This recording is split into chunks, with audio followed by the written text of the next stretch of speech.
Hope you all are doing great. तो एक छोटी सी वीडियो में हम बहुत ही इंपॉर्टेंट चीज़ कवर करेंगे और इसी तरीके से हम अदर प्रोविजंस भी कवर करेंगे।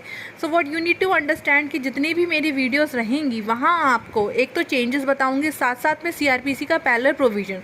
सो in this case everything will be prepared in a very short time.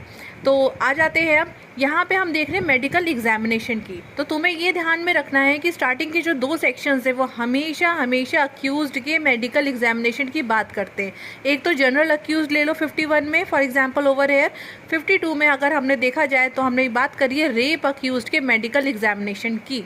53 में अरेस्टेड पर्सन मेडिकल एग्जामिनेशन। अब दूसरी बात ये आती है कि सीआरपीसी में क्या प्रोविजन था। यहाँ देखो सीआरपीसी में 53, 53A और 54, तो बहुत ज़्यादा कोई परेशानी की बात नहीं है। बीएनएसएस का जो लास्ट सेक्शन है वो 53 पे ख़त्म हो रहा है और वही सीआरपीसी का 53 से शुरू हो रहा है। चाहो तो ऐसे याद कर लो। अब तीसरी बात इंपॉर्टेंट ये है कि चेंज क्या आया है। देखो पहले जो मेडिकल एग्जामिनेशन होता था वो सब इंस्पेक्टर रैंक के पुलिस ऑफिसर की रिक्वेस्ट पे होता था, बट अब ऐसा नहीं है। अब यहाँ पे कोई भी पुलिस ऑफिसर हो सकता है, तो irrespective of any rank at the request of any police officer. तो पहली बात क्या याद रखनी है, सेक्शन याद रखना है। सीआरपीसी में कौन सा सेक्शन है वो भी ध्यान रखना है। तीसरी बात कि क्या चेंज आया है।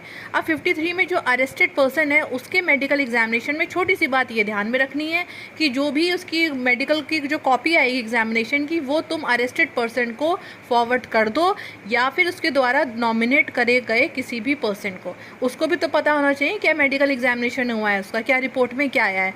ठीक है, तो 3 चीज़ें हो गई cover. Will see you all in my next video. Till then do subscribe to my channel for all such videos.